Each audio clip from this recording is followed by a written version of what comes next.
Hello friends, কেমন আছো সবাই? অনেক দিন পর দেখা হলো। তো আমরা যে জিনিসটা বলেছিলাম সেই জিনিসটার যে ভিডিওগুলো দেওয়ার কথা হচ্ছে, সেই ভিডিওগুলোতে আমরা আবার ফিরে চলে এসেছি। এতদিন আমরা কি পড়েছিলাম? ক্যান্ডেল স্টিক পড়েছিলাম। আমরা ক্যান্ডেল স্টিক শেষ করেছি। এইবার আমরা আসব অনেক ক্যান্ডেল স্টিক নিয়ে তৈরি হয় কি প্যাটার্ন। আমরা আসবো এবার প্যাটার্নে। তো আমরা এখানে প্যাটার্ন শিখব। আমরা আগে ক্যান্ডেল স্টিক পড়েছি, সিঙ্গেল ক্যান্ডেল স্টিক পড়েছি, ডুয়েল ক্যান্ডেল স্টিক পড়েছি, ট্রিপল ক্যান্ডেল স্টিক পড়েছি। তো এবার আমরা আসব অনেকগুলো ক্যান্ডেল স্টিক নিয়ে গঠিত হয় প্যাটার্ন। সেটা অন্তত 10টা হতে পারে, 20টা হতে পারে, বা তার বেশি হতে পারে। প্রচুর ক্যান্ডেল স্টিক নিয়ে যে প্যাটার্ন গঠিত হবে সেগুলোকে আমরা প্যাটার্ন বলবো। তো আমরা আস্তে আস্তে সবকটা প্যাটার্ন আমরা শিখব। তার ভিতর বহুল চর্চিত যে প্যাটার্নগুলো, মানে যে প্যাটার্নে সব থেকে ভালো এন্ট্রি করা যায় এবং প্রচুর ইনকাম করা যায়, কারণ আমরা সবাই এখানে এসেছি কিছু ইনকামের উদ্দেশ্যে। আমরা সেটা শিখে কি করে এন্ট্রি করব, তো সেইগুলো আমরা দেখব। তো আমাদের আজকের যে প্যাটার্নটা আমরা শিখব সেটা হচ্ছে অ্যাসেন্ডিং ট্রায়াঙ্গেল। এবার ঘটনা হচ্ছে অ্যাসেন্ডিং ট্রায়াঙ্গেল, ছোটবেলায় তোমরা অ্যাসেন্ডিং ট্রায়াঙ্গেল বলতে তোমাদের ট্রায়াঙ্গেলের পড়েছো ছোটবেলায়, মানে ত্রিভুজ টাইপের। তো এটাও সেরকম একটা অ্যাসেন্ডিং ট্রায়াঙ্গেল, হয়তো ত্রিভুজের মতোই হবে। তো তার জন্য আমরা অ্যাসেন্ডিং, এবার অ্যাসেন্ডিং বলতে কি বোঝায় সেটা আমরা আগে বুঝবো। তাহলে আমাদের অ্যাসেন্ডিং ট্রায়াঙ্গেল, ট্রায়াঙ্গেল মানে ত্রিভুজ, এটা তো আমরা বুঝলাম। ট্রায়াঙ্গেল মানে কি হচ্ছে? ট্রায়াঙ্গেল মানে ত্রিভুজ হবে সেটা কোনো একটা। তো আমরা তার আগে অ্যাসেন্ডিং মানে কি বুঝবো। অ্যাসেন্ডিং, অ্যাসেন্ডিং মানে ছোট থেকে বড়, নিচ থেকে বেসিক্যালি উপরে ওঠাকে বলে। এটা 10, এটা 20, এটা 30, এটা 40, এটা 50, এটা 60। তোমরা দেখো এখান থেকে আস্তে আস্তে ও কিন্তু ওপরে উঠছে। তো অ্যাসেন্ডিং বলতে আমরা কি বুঝি? নিচ থেকে ওপরে ওঠা। তাহলে নিচ থেকে ওপরে ওঠাকে আমরা কি বলবো? অ্যাসেন্ডিং বলবো। এবার ট্রায়াঙ্গেল কেন বলবো? ট্রায়াঙ্গেল যে কোনো একটা কোণ তৈরি হবে, তার জন্য আমরা এটাকে অ্যাঙ্গেল বলবো। অ্যাঙ্গেল মানেই কোণ তৈরি হয়।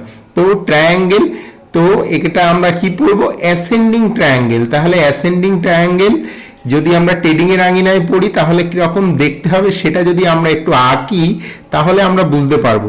তো অ্যাসেন্ডিং ট্রায়াঙ্গেল দেখতে কেমন হয়?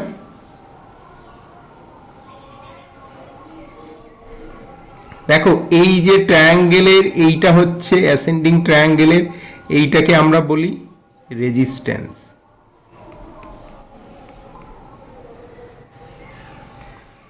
এই রেজিস্ট্যান্সটা সবসময় স্ট্রেট লাইন হবে, আর এই যে লাইনটা অ্যাসেন্ডিং ট্রায়াঙ্গেলে এইটা সাপোর্ট। সাপোর্ট সবসময় আস্তে আস্তে নিচ থেকে ওপরে উঠতে থাকে এবং উঠে গিয়ে এই যখন রেজিস্ট্যান্সের সঙ্গে মিলে একটা কোণের তৈরি হচ্ছে না, তো এটাকেই বলা হয় অ্যাসেন্ডিং ট্রায়াঙ্গেল। এবার মার্কেট কিভাবে আসে? মার্কেট অ্যাসেন্ডিং ট্রায়াঙ্গেল যদি আমরা বলি, এটা আমরা কোথায় দেখব? তাহলে আমরা বুঝতে পারছি মার্কেট নিচ থেকে ওপরের দিকে যাবে। মার্কেট কি হবে? তাহলে মার্কেট এরকমভাবে আসবে, ওপরে রেজিস্ট্যান্স নিচে সাপোর্ট, ওপরের রেজিস্ট্যান্স নিচে সাপোর্ট, এরকম করতে করতে মার্কেট এখান থেকে ওপরে যাবে। সেটা হচ্ছে অ্যাসেন্ডিং ট্রায়াঙ্গেল। এইবার আমরা সাপোর্ট রেজিস্ট্যান্স কি তার যদি একটা ধারণা বুঝি, দেখো বেসিক্যালি এই যে অ্যাসেন্ডিং ট্রায়াঙ্গেলটা আঁকলাম, এটাকে আমরা কি বলছি? রেজিস্ট্যান্স। আর এটাকে আমরা বলছি কি? সাপোর্ট। তার মানে এখান থেকে বারবার বায়াররা ওকে ঠেলে ওপরে তুলে দিচ্ছে, আর এখানে আছে কি? রেজিস্ট্যান্সে আছে সেলার, আর সাপোর্টে আছে কি? বায়ার। ওপরে যাচ্ছে, নিচে আসছে, আবার বায়ার ওপরে তুলে দিচ্ছে। সেলার দেখো ক্রমান্বয়ে ও একটা হায়ার লো বানাচ্ছে, বানাতে বানাতে উপরে উঠে এই রেজিস্ট্যান্সটা যখন ব্রেক করলো তখন একটা হিউজ মোমেন্টাম দিল। এইবার রেজিস্ট্যান্স ব্রেক করলে কেন হিউজ মোমেন্টাম দেয় তার একটা কারণ আছে। তার কারণ হচ্ছে সেলারের এসএল খায়। এখানে সেলারের এসএল আছে, এই রেজিস্ট্যান্সে সেলারের এসএল আছে। এই এসএলগুলো যখন কাটে তখন এখান থেকে বড় মোমেন্টাম দেয়। এটাকে যদি আমি একটু অন্যভাবে বলি, ধরো তোমরা বাড়িতে বা জলাধারের বাঁধ দেখেছো, তো বাঁধ এরকমভাবে আটকে রাখে। এইবার আটকে রাখা জলাধার থেকে যখন জলটা একটু ছোট ছোট ছিদ্র দিয়ে বের হতে থাকে, এই ছিদ্রটা যখন বড় হয়ে যায় তখন বিপুল জলরাশি বা ফ্লোতে বেরিয়ে সোজা ধাক্কা দেয়, ফলে এই বাঁধে এই জায়গা ফাটল দিয়ে সব জলরাশি বেরিয়ে যায়। তো বেসিক্যালি সেরকমভাবে অ্যাসেন্ডিং ট্রায়াঙ্গেলটা এরকম ওপর থেকে বারবার ধাক্কা খাচ্ছে আর নিচের থেকে ধাক্কা খেতে খেতে দেখো ও জায়গাটা ছোট করে যখন এখানে আসলো, এই অ্যাসেন্ডিং ট্রায়াঙ্গেলের রেজিস্ট্যান্সটা এইখান থেকে ব্রেক করার চেষ্টা করলো, যদি ব্রেক করলো তাহলে ও ওপরের দিকে মুভ দেবে। তার মানে অ্যাসেন্ডিং ট্রায়াঙ্গেল আমরা কি বলতে পারি, অ্যাসেন্ডিং ট্রায়াঙ্গেলে মুভ কোন দিকে হয়, আপ সাইডে মুভ হয়। তাহলে আপ সাইডে মুভের জন্য আমরা কি আঁকবো, অ্যাসেন্ডিং ট্রায়াঙ্গেল আঁকবো। তাহলে এই হচ্ছে আমার অ্যাসেন্ডিং ট্রায়াঙ্গেল, এটাকে আমি কি বলছি, রেজিস্ট্যান্স, মানে সেলার থাকছে এখানে। আর এই যে লাইনটা এইটাকে আমি কি বলছি, সাপোর্ট লাইন।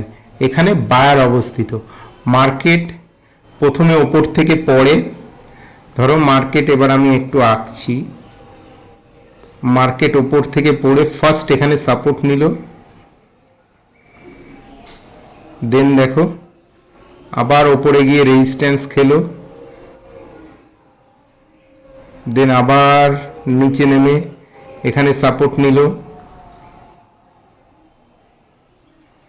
আবার ওপরে গেল, আবার নিচে আসলো, আবার ওপরে গেল,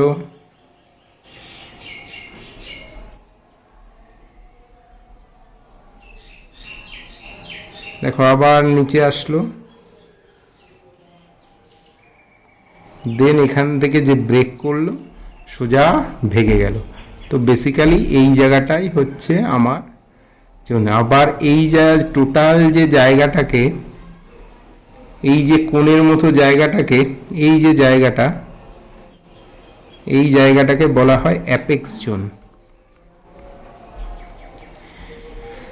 মার্কেট যত এই অ্যাপেক্স জোনের কাছে আসবে এরকম করতে করতে দেখো এখানে একবার রেজিস্ট্যান্স নিয়েছে, দুবার রেজিস্ট্যান্স নিয়েছে, এখানে একবার সাপোর্ট নিয়েছে, এখানে একবার সাপোর্ট নিয়ে ক্রমান্বয়ে ও সংকুচিত হয়ে কোথায় এসছে, অ্যাপেক্স জোনের মধ্যে এসছে। মার্কেটে এই অ্যাপেক্স জোন থেকে যদি ব্রেকআউট দেয় না, সেই ব্রেকআউট খুব বড় হয় এবং ভালো প্রফিট দেয়। এবং তোমরা দেখবে মার্কেটে এই অ্যাপেক্স জোন, এই অ্যাপেক্স জোনের যত কাছাকাছি হবে, মানে বেসিক্যালি এই অ্যাঙ্গেলের একদম ক্লোজিং এর দিকে যত সংকুচিত হবে, এইখান থেকে যদি ব্রেকআউট দেয় সেই ব্রেকআউটটা খুব বড় হয়, তাহলে এই অ্যাপেক্স জোনের ব্রেকআউট খুব বড় ব্রেকআউট হবে। আমি আবার একবার দেখিয়ে দিচ্ছি, এই জোনটাকে বলা হয়, এই যে কোণের মতো এই জোনটাকে বলা হয় অ্যাপেক্স জোন। মার্কেট যত এই অ্যাপেক্স জোনের কাছে গিয়ে ব্রেকআউট দেবে তত ভালো ব্রেকআউট হবে। দেখো এখান থেকে আস্তে আস্তে বায়াররা ওপরে ঠেলছে, এই জন্য এটা ভালো ব্রেকআউট দেয়। এবং আমি কি বলেছি, যত অ্যাপেক্স জোনের ভেতরে ঢুকবে সংকুচিত হবে তত ভালো ব্রেকআউট দেবে। কখনো কখনো আবার হয়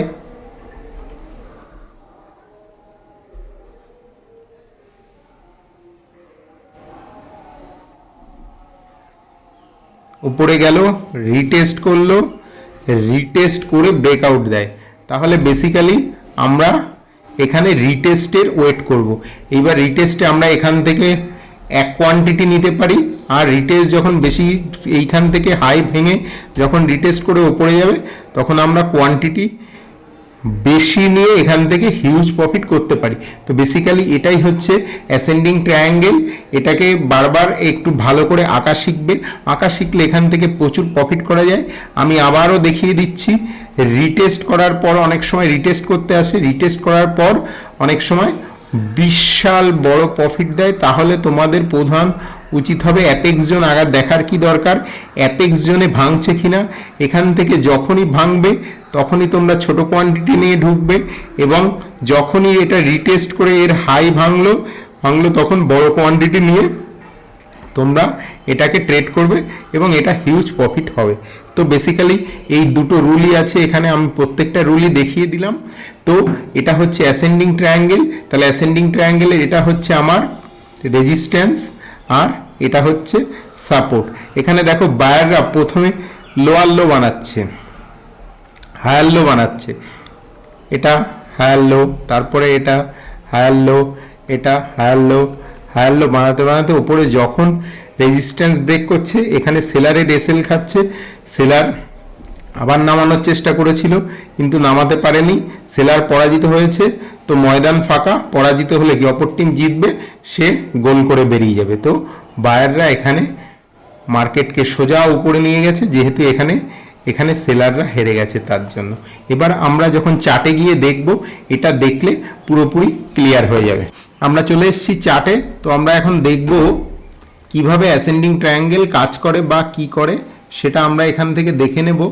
দেখো আমরা চলে এসেছি কিসে, ব্যাংক নিফটির চার্টে। ব্যাংক নিফটি এটা 5 মিনিটের চার্ট। দেখো আমি এখানে আগের থেকে এঁকে রেখেছি, এটা কত তারিখ সেটাও আমি তোমাদের দেখিয়ে দিচ্ছি। বেসিক্যালি তোমরা দেখো এটা 20শে জান 11টা 10-এর ক্যান্ডেল। তো 20শে জানুয়ারি 11টা 10-এর ক্যান্ডেল। এখান থেকে তোমরা দেখো এটা হচ্ছে অ্যাসেন্ডিং ট্রায়াঙ্গেল, যেরকম আমরা এঁকেছিলাম দেখো সেরকম। এটা হচ্ছে আমার রেজিস্ট্যান্স, এই যে লাইনটা দেওয়া রয়েছে এটা হচ্ছে আমার রেজিস্ট্যান্স লাইন। এই যে লাইনটা তোমরা দেখতে পাচ্ছ এটা আমার রেজিস্ট্যান্স লাইন, আর এই যে লাইনটা আছে এটা আমার সাপোর্ট লাইন। দেখো ও সাপোর্ট লাইনে আস্তে আস্তে করে ওপরে উঠছে, বায়ার ক্রমান্বয়ে ওকে ওপরে তুলে দিচ্ছে। এবং অ্যাসেন্ডিং ট্রায়াঙ্গেল কোন দিকে ভাঙে, বেসিক্যালি অ্যাসেন্ডিং ট্রায়াঙ্গেল আমি কি বলেছি, নিচ থেকে ওপরে যায়। তো দেখো নিচ থেকে ওপরে গেছে, এই যে রেজিস্ট্যান্স যখন ব্রেক করেছে সেলার পরাজিত হয়েছে। তুমি দেখো হিউজ পয়েন্টের মুভ দিয়েছে, এটা বেসিক্যালি কত পয়েন্ট থেকে 49,066-তে এটা ব্রেক করেছে। তুমি দেখো একটা ক্যান্ডেলেও কত মুভ দিয়েছে, 49,256। তোমরা যারা ব্যাংক নিফটি ট্রেড করো তারা 250 পয়েন্ট যদি আপওয়ার্ড মুভমেন্ট দেয়, তো এখান থেকে সোজা এতটা মুভমেন্ট দিয়েছে দেখো 49,552। এবং দেখো এতটা পয়েন্ট দেওয়ার পর ও এখানে কি দিয়েছে, শুটিং স্টার দিয়ে নামিয়ে দিয়েছে। তো ছেড়ে দাও, শুটিং স্টার আমরা শিখেছি, কিন্তু আমরা এখন ট্রায়াঙ্গেল শিখছি, অ্যাসেন্ডিং ট্রায়াঙ্গেল।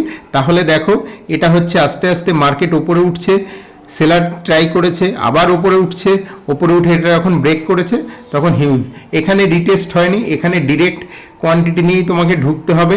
এই জন্য আমি বলেছি এখানে ফার্স্ট ওয়ান কোয়ান্টিটি নিয়ে ঢোকো, যদি রিটেস্ট হয় আরও বড় কোয়ান্টিটি নিয়ে ঢুকতে পারো। তো এখানে এগুলো দেখে নিতে হবে, দেখে নিয়ে এই যে রেজিস্ট্যান্স জোন যখনই ব্রেক করছে তখন আমাকে কোয়ান্টিটি নিয়ে ঢুকতে হবে। তো এটাই হচ্ছে অ্যাসেন্ডিং ট্রায়াঙ্গেল।